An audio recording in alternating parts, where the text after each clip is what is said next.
The stars above Earth were calm that night, hiding a danger no one on the planet could see. Quietly, without warning, something massive moved through the black space. Ships, large, dark, and silent, slid across the sky. These were not human ships. They were not friendly. They belonged to the Drakari Empire, a powerful alien race that had crushed many worlds before. Now, they looked down at Earth like hunters staring at an easy meal. Commander Vreltok stood inside the lead battleship. His long claws tapped the metal floor as he stared at the blue planet on the screen. He was tall, his skin dark red and covered in thick scales. Behind him, officers moved quickly, checking weapons, scanning the planet and sending reports. "This world is weak," one of the officers said with a sharp voice. "No space fleet, no shields, and their technology is almost primitive," Vreltok hissed in amusement. Another soft planet. Easy to burn. Easy to rule. They had taken dozens of such worlds. Earth was just the next one. Still, Vreltok ordered his fleet to scan deeper. They wanted to be sure. After all, the Drakari never liked surprises. The scans came back. No space defenses, no high-powered energy weapons. Just small machines, aircraft, and radio signals. A few nuclear weapons, but nothing that could touch a starship. It was clear. This species was smart, but still young. They had not reached the stars. The Drakari commander nodded. "Begin the landing." Across the fleet, landing ships opened their hatches. Small war cruisers separated from the main force and started falling toward Earth like dark birds. Their targets were forests, empty plains, and military bases. They wanted to strike fast, take control, and remove all resistance. One landing ship entered Earth's atmosphere over a deep forest. Inside were elite Drakari soldiers, armed with plasma rifles and sharp armor. The pilot smiled as he watched the trees rise below them. "These animals will never know what hit them," he said. The ship landed smoothly in a clearing. The door opened. The soldiers marched out, weapons ready. But the forest was silent. Too silent. "Scan the area," the captain ordered. The trees stood still. No movement, no noise. The scanners picked up nothing, no humans, no life. Just trees and wind. Then something moved. A small sound like a footstep on dry leaves. The captain turned. What was that? Another step, then a flash, a single shot, fast and silent, hit the captain's helmet. It didn't break the armor, but it left a dent. A second shot hit another soldier in the leg. He screamed, "Under attack!" The captain roared, but they couldn't see the enemy. The forest came alive with shadows. Humans wearing dark clothes, face paint, and high-tech helmets moved like ghosts. They didn't shout. They didn't panic. They fired with calm precision. Drakari soldiers fired back, but they couldn't see where the shots came from. One by one, they fell. Within minutes, half the squad was down. The rest ran back to the ship, but the engines were already dead, sabotaged. The last message they sent to the fleet was full of panic. "Ambush, humans are armed, Then silence. Commander Vreltok stared at the empty screen. His smile was gone. "What happened?" he growled. "They were attacked," the officer said, confused. But there were no signs, no energy weapons, just projectiles and stealth. Very organized. Vreltok's eyes narrowed. "Send another squad and prepare my personal guards. I want to see this planet myself." Another ship was sent, this time to a military base in the desert. It landed with more power, more weapons, and even heavier soldiers. They expected a fight. But they didn't expect what they saw. As the soldiers stepped outside, drones flew over their heads and exploded. Landmines hidden in the sand blew up armored boots. Then, human jets flew low and fast, dropping bombs with perfect aim. The aliens didn't stand a chance. From orbit, Vreltok watched the feed cut again. Another force lost, no survivors. He stood still for a long moment. "Commander," said an officer. "What are your orders?" Vreltok's voice was cold now. "They are not what we thought. They are not weak." He walked slowly to the center of the command room. Prepare the full fleet. If Earth wants war, they shall have it. The stars shimmered faintly over Earth's night sky, unaware of the storm building just beyond the atmosphere. The people of Earth carried on with their daily lives, never realizing that something vast and terrifying had already begun. Far above them, inside a cold and silent warship, Commander Vreltok stood watching the blue and green world that had just shocked his entire fleet. He had lost 2 teams already. Elite warriors, soldiers trained for war across galaxies. Gone. Not captured, not injured. Just gone. Their signals vanished. No messages, no warnings, no return. The landing zones, where they had touched down, were now black holes of silence. It was impossible. No primitive planet could have done this, but somehow Earth had. Still, the Drakari were not known for retreating. Vreltok clenched his fists as he studied the data. Earth's response had been quiet, cold, and exact. Whoever these humans were, they didn't act like prey. They didn't panic. They didn't beg. They simply struck and vanished. One of his lieutenants spoke. "Commander, long-range scans show no energy-based weapons. Their forces are scattered, yet they move with precision. We still do not understand how they destroyed our ships." Vreltok didn't reply. He turned to the window again. Earth seemed calm, but he had seen calm planets before. Calm could be a lie, and this planet was lying, on Earth's surface, miles away from the last crash site. The human task force known only as Phantom Division moved through the darkness like wind. No name tags, no bright uniforms, just quiet professionals with tools designed for one thing: removing threats. Their commander, a man known only by the call sign Shade, gave a simple hand signal. 10 soldiers moved into position without a word. Above them, their eyes in the sky, a low-flying drone sent real-time visuals of the next Drakari landing attempt. This time, the aliens had sent a bigger group, more careful, heavily armored. They had even deployed scanners to detect movement, but Earth wasn't using typical tactics. Shade whispered into his comm. "Let them walk." The Drakari patrol moved forward slowly. They looked strong, protected by their gear. But they didn't notice the small disturbance in the dirt, the hidden lines running beneath their feet. They didn't hear the faint click of pressure sensors. They didn't feel the silent buzz of thermal traps resetting. 1 step, 2 steps, and then nothing. Just silence. But everything had already changed. Above the scene, a satellite blinked awake. It wasn't military, at least not on paper. It had been launched years ago under a peaceful program, but it had other uses, programs hidden deep in layers of code. It sent a command, and that command woke up something old, something built in secret. Back in orbit, one of the Drakari warships flickered on the fleet's sensors. Then it simply disappeared. No blast, no debris, just gone. Inside the command center, officers shouted, their claws tapping on screens. "We've lost another ship." "What weapon did they use?" Vreltok demanded. "Unknown, Commander, there is no energy trace. It's as if it was never there." The room went silent. Vreltok growled low in his throat. "Send a probe. I want to know what just happened." They launched the probe toward the last known position of the vanished ship. It sent data back for exactly 12 seconds. Then, static. Nothing more. Far below, in a control room hidden under a mountain, Earth's defense operators nodded at one another. Their trap had worked. The world had been preparing for something like this for years, maybe decades. There were secret weapons, but not the kind the Drakari expected. These weren't weapons to destroy worlds. They were weapons to stop invasions before they truly began. Shade watched as his team disabled the last of the alien patrol. No loud fights, no drawn-out conflict, just quick, silent strikes. One by one, the Drakari fell into confusion, unable to understand the human tactics.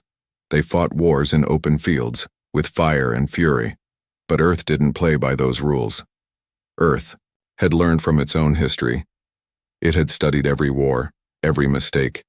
Every shadowed battle fought in corners of the world no one spoke of. And now, it used that knowledge to defend itself. Back in orbit, Vreltok stared at the screens. He felt something rising inside him, a strange emotion he had not felt in many years. He had no name for it. It wasn't fear, exactly, but it was close. "We must respond with full strength," he said finally. "They cannot keep this up. They are few, we are many." But even as he spoke, more red alerts appeared on the screen. Minor systems shutting down, communication channels blinking, another scout ship failing to report. One of his officers said quietly, "It's not their numbers that worry me, Commander. It's how they use them." On Earth, the sun began to rise, and with the light, more of Phantom Division moved out. Quiet, focused, ready, because the war was not coming. It had already started, and Earth was not losing. Above Earth, the sky seemed peaceful. Clouds drifted softly across the blue, and the sun warmed cities, mountains, and oceans alike. But behind that calm, hidden in silence, a different kind of storm was moving. Quiet, strategic, and precise. Humanity was no longer waiting. The time for defense had passed. Now it was time to reveal the full plan. Inside a hidden command center deep beneath the Rocky Mountains, Earth's highest-level security council gathered. Screens showed blurred satellite images, shifting energy patterns, and diagrams of the alien fleet. Behind each screen was a team of scientists, tacticians, and engineers, all working in perfect rhythm. General Rhodes, a calm, sharp-eyed man with a presence that demanded attention, stood at the center of the room. "We've confirmed it," he said. "They underestimated us. Again. That gives us one chance." He turned to the screen behind him. It showed a map of Earth, with glowing red markers pinpointing the locations where alien ships had landed, or tried to. Some markers blinked, then disappeared. Those were the ones Earth had already neutralized. "Operation Mirror Field is ready," a voice said from one of the side stations. "All decoys are active. Signal jammers are in place." Rhodes gave a small nod. "Then we move to the next phase." Far above, aboard the Drakari flagship, Commander Vreltok watched Earth through narrowed eyes. His fleet floated above the clouds, but something was wrong. Too many scans returned false data. Too many systems flickered with interference. Earth wasn't just reacting anymore. It was hiding something. "Nothing adds up," one of his advisors whispered. "This world is disorganized on the surface, but they hit us like they've trained for this. Every move is calculated. They strike, disappear, then strike again. Like they know our plans." "They do not know," Vreltok growled. "They guess. But guesses can only take them so far." Still, doubts crept into the room like shadows. Already several ships had gone silent. Not destroyed. Just missing. No smoke, no blast, no trace. It was as if the planet itself had swallowed them. The Drakari had faced many enemies across the stars, worlds with shields, lasers, and armies of machines. But this was different. Earth had no massive fleets, no giant space guns. What it had was unpredictability and silence, the kind of silence that made experienced commanders hesitate. Down on the ground, a different kind of silence filled the air.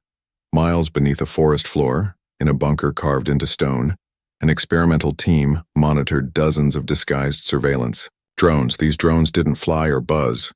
They mimicked birds, insects, and even falling leaves. From trees, rooftops, and hidden nests, they watched the skies and reported everything. The man in charge of the program, known only as Glass, sat with his hands folded. He was quiet, observant, and always listening. "They don't understand how we think," he said softly. "That's the key. They look for battles. We give them puzzles. While they chase shadows, we learn their rhythm." A large monitor flickered. A new Drakari ship had landed, this time in a wide, open desert. But no military was sent to greet them. No jets, no tanks, only silence. Inside the ship, alien soldiers stepped out carefully. They scanned the sand, The rocks, the sky. Nothing moved. For an hour, they waited. Then 2. They reported no signs of life. Back on the flagship, the signal was strong. Vreltok watched the feed closely. Then something strange happened. The desert began to change. Slowly. Small movements in the sand, not large enough to be vehicles. Just shifts. Then, the temperature readings changed. Not enough to alert weapon systems, just enough to confuse them. The ship's environmental controls flickered. Lights dimmed for a moment. Systems rebooted. Then, quiet. At first, the soldiers thought it was a system test. But it wasn't. The ship was no longer responding. The feed to the flagship froze. Vreltok stood still. What just happened? He demanded. Unknown, Commander. All systems in that area just blinked out, as if the desert itself bent light and sound. On Earth, that's exactly what happened. A low-frequency pulse generated from hidden underground stations had disrupted all alien technology in the zone. It wasn't a weapon. It didn't destroy. It confused, disoriented, disrupted. And while the aliens searched their own ship for answers, human teams moved quietly across the sands, unseen, unheard. Back in the control room, General Rhodes listened to the report. They're still trying to figure out what happened, an analyst said. They think their own systems failed. Rhodes smiled faintly. Good. Let them think that. Every second they doubt, we take a step forward. At the same time, deep in a hidden mountain facility, Earth's top engineers worked on something the Drakari hadn't yet discovered, a reverse signal decoder. Every time an alien ship scanned the surface, its signals were captured, mirrored, and studied. Piece by piece, Earth was learning not just how the Drakari saw, but how they thought, and that knowledge was more powerful than any weapon. Meanwhile, in the skies above Europe, a human experimental aircraft flew silently through the clouds. It didn't look like a jet. Its surface bent light, hid heat, and broke radar. It wasn't built to fight. It was built to learn, and it had learned enough. Inside, a small team downloaded the final packet of alien transmission codes. As soon as they landed, the codes would be fed into Earth's digital warfare systems. Back on the Drakari command ship, things grew tense. More systems failed. More areas on Earth went dark. Not from attack, but from manipulation. Readings became unreliable. Maps were useless. It felt like the planet was folding around them. Vreltok sat in his chair, fists tight. What is this place? But no one could answer, because Earth had never been what they thought it was. It wasn't weak. It wasn't slow. It was something else, something waiting. And now it was watching. The stars above Earth twinkled as if nothing had changed, as if no invisible battle was being waged high above the clouds and deep beneath the ground. From space, Earth looked calm and gentle, but anyone who had dared to set foot on it in the last few days knew better. It was no longer just a planet. It was a trap set with care, patience, and an understanding of how invaders think. And now, that trap was slowly closing. On board the Drakari flagship, Commander Vreltok stood in the center of the command deck, surrounded by quiet chaos. His crew no longer spoke with certainty. The confident tone that had once filled the air was gone. In its place, soft murmurs and confused expressions spread like a slow fog. Multiple ships had lost contact. Not destroyed, just missing. The signals didn't fade, they simply vanished, cut off like threads snapped in the wind. No flames, no impact, no distress beacons, only silence. One officer stepped forward, holding a display. We tried to trace the last recorded energy patterns. They looped. It appears they were redirected. Redirected? Vreltok repeated slowly. Yes, Commander. Not jammed. Reflected. As if the planet created echoes of our own signals and fed them back to us. We've been tracking shadows, not real locations. He turned to the wide viewing window, staring at Earth. They're not just hiding, they're guiding us into confusion. Vreltok remained silent. He didn't want to admit it, but something about this planet made him uneasy.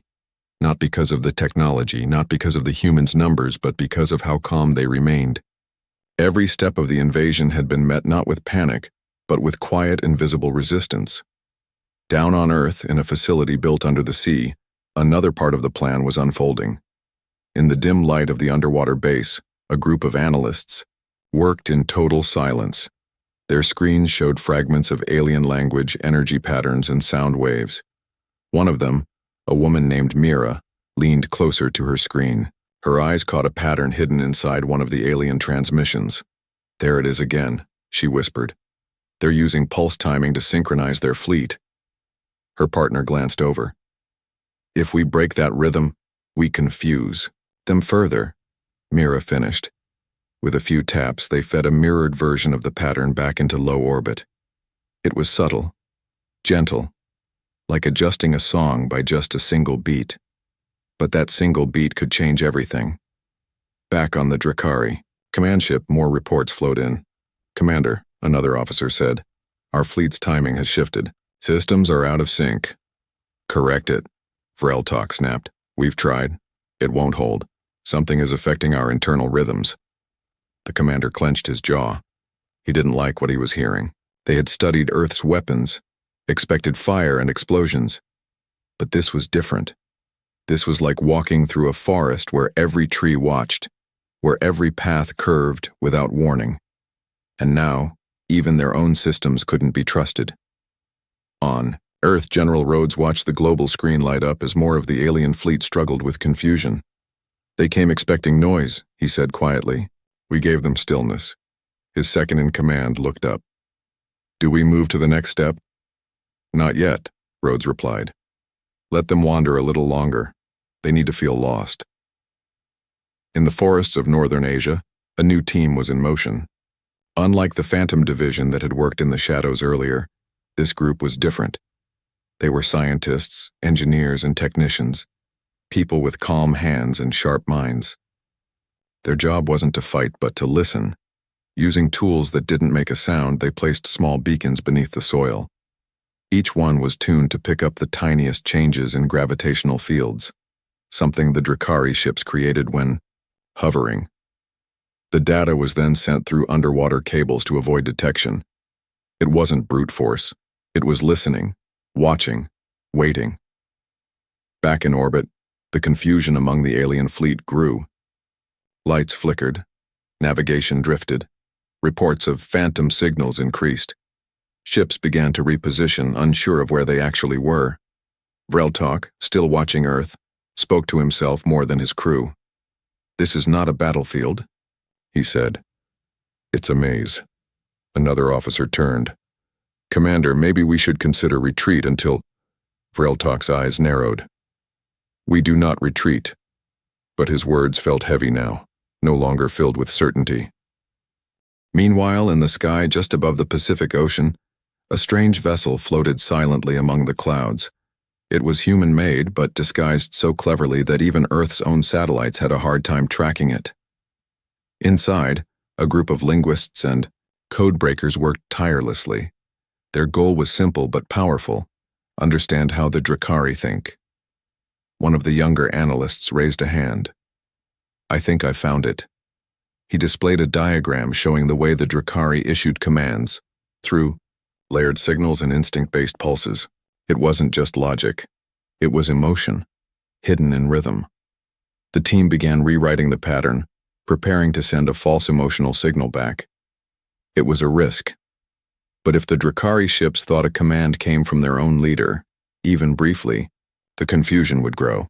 Back on the flagship, a command suddenly appeared on every ship's screen. "Hold position. Await new coordinates." It looked official. It sounded like Vreltok. It wasn't. The fleet froze. And in that frozen moment, Earth watched. General Rhodes leaned back in his chair, listening to reports from around the globe.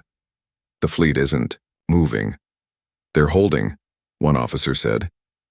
"They don't know who sent the message," another added. Rhodes nodded. "Good. Then we begin the next layer. Not an attack, not destruction, but something more subtle, more effective. A quiet pull that would make the Drakari question not just their enemy, but themselves. Earth was not using strength, it was using understanding, and now, the invaders were deep in the web. The quiet above Earth was growing heavier, filled with a tension that could be felt but not seen. The Drakari fleet, once confident and strong, now drifted like lost ships in an endless fog. Each command was met with hesitation, each move slowed by unseen hands. On the surface, humanity's silence was deepening, but beneath it lay a pulse, steady, calculated, and growing stronger. Inside the hidden command center beneath the Rocky Mountains, General Rhodes paced slowly, eyes fixed on the shifting map of alien movements. The Drakari ships floated in scattered clusters, unsure where to go or what to do. They were caught in a web of uncertainty. They still believe they control the situation, Rhodes murmured. But the truth is, they are unraveling. His second-in-command, Lieutenant Kim, watched the data with a mixture of relief and concern. Their systems are failing in unpredictable ways. The feedback loops, the scrambled signals. It's like their own technology is turning against them. Rhodes nodded. That's exactly what we planned. Confusion is the greatest weapon. When an enemy cannot trust its senses, it cannot fight properly. Above, the Drakari flagship flickered, with intermittent light. Commander Vreltok sat motionless in his chair, staring at the glowing screens. His fleet's failure wasn't due to strength or numbers. It was due to a hidden force, one they had underestimated. The humans were playing a game of shadows and mirrors, and the Drakari were losing. "Commander," an officer whispered, "there's movement below. Reports of unusual activity in several locations where we thought no life remained." Vreltok's eyes narrowed. "Show me." Images flickered onto the main screen. Small human teams, dressed in camouflage that blended perfectly with the environment, moved silently across forests, deserts, and urban ruins. They carried no weapons. Their tools were simple, their actions precise. "They are not attacking," the officer said. "They are watching, studying." The commander frowned. "Then, why do they unsettle us so deeply?" "Because they weren't fighting the way the Drakari expected. They weren't storming forward with fire and fury. They were patient, observing, learning. They were waiting for the right moment to act." Deep in a remote valley, a scientist named Esha examined the data streaming from a network of sensors buried beneath the earth. These sensors did not detect sound or movement. They measured subtle shifts in electromagnetic fields, tiny changes in gravity, and fluctuations in space-time itself. "Commander Rhodes," Esha's voice came through the communicator, "our system is picking up something unusual. The Drakari ships are not just confused. They are being influenced by forces they cannot comprehend." Rhodes paused, absorbing the words. "Explain." Esha's tone was steady. "It's as if Earth itself is fighting back. Not with weapons, but with its own environment. The forests, the oceans, even the ground beneath their feet, they are all part of a defense system." On board the Drakari flagship, the crew grew restless. The fleet's once impressive coordination was unraveling, like loose threads. Signals were scrambled, navigation was unreliable, and morale was slipping. Vreltok stood and looked out the viewing window. The blue and green orb of Earth glowed softly against the blackness of space. It seemed peaceful, almost innocent. But he knew better now. This world was a master of deception, a place where the smallest creature could change the fate of a warship. Suddenly, alarms rang out. "Commander, multiple ships have lost all power simultaneously." Vreltok turned sharply. "Where?" "Clusters in the northern hemisphere. Systems offline. No response to commands. Prepare emergency teams, we need to investigate." But even as the crews scrambled, the blackout persisted. It wasn't mechanical failure. It was deliberate. Back on Earth, a team of engineers worked rapidly to amplify a new kind of signal, one that disrupted electronic systems by mimicking natural Earth frequencies. This signal did not destroy, but it created a kind of static that alien technology could not interpret. Lieutenant Kim monitored the spread of the signal. It's working. The blackout zones are expanding. General Rhodes watched the live feed. Good, we want them blind and confused, let them doubt everything. In a secluded bunker, a historian named Malik reviewed ancient human tactics adapted for modern technology. He smiled softly as he read the notes. Wars are not always won with strength, Malik said quietly to his assistant. Sometimes, they are won by turning an enemy's confidence against them. On the Drakari flagship, Commander Vreltok clenched his fists. His fleet was crippled and the humans were nowhere near finished. We underestimated them, he admitted for the first time. We thought Earth was weak. We were wrong. In the days that followed, Earth's defense grew more complex. Human. Teams used drones disguised as birds to relay information, underwater sensors to monitor ship movements, and electromagnetic pulses to disrupt alien communications. Each action was silent but effective. The Drakari fleet was caught in a constant state of uncertainty, no longer sure of friend or foe, signal or noise, reality or illusion. General Rhodes looked at the data again, feeling a quiet pride. They thought Earth was just a weak planet, but Earth is alive. It fights in ways they cannot understand. As night fell across the planet, a new hope rose. The war was not over, but Earth had found its strength, not in brute force but in patience, cunning, and unity, and the Drakari were beginning to see that. The stillness in space above Earth was deceptive. From afar, the vast expanse seemed untouched, serene, as if the planet was simply another quiet dot in the universe. Yet beneath that calm surface, an unseen battle was unfolding. The Drakari fleet, once so certain of victory, was now gripped by doubt. The humans had rewritten the rules, turning technology, nature, and silence into weapons. And now, everything was about to change. Commander Vreltok sat alone in the dimly lit command room of the flagship. The screens around him showed fractured signals, intermittent contact, and strange patterns that defied explanation. His crew moved with hesitance. Their confident steps were replaced with careful, uncertain movements. The commander knew the unspoken truth. They had walked into a trap designed not with force but with intelligence and patience. Outside, Earth spun gently, alive with millions of hidden efforts. In underground bunkers, in dense forests, in the depths of the oceans, human teams worked tirelessly. They were engineers, scientists, linguists, and thinkers, united by a purpose greater than any single individual. Their strength was not in weapons, but in knowledge and unity. General Rhodes stood before a large holographic map of Earth and space, surrounded by his trusted advisors. The glowing dots represented Drakari vessels, scattered and stalled. They don't know where to move, Rhodes said quietly. Every command they receive is met with hesitation or confusion. One advisor asked, "Do they suspect our involvement in this?" Rhodes shook his head. They believe it's a system failure, technology breaking down on its own. They don't understand it's us. On board the Drakari ships, the crew struggled with the invisible enemy. Sensors picked up no direct attacks, no energy blasts, no physical damage, yet ships lost power without warning.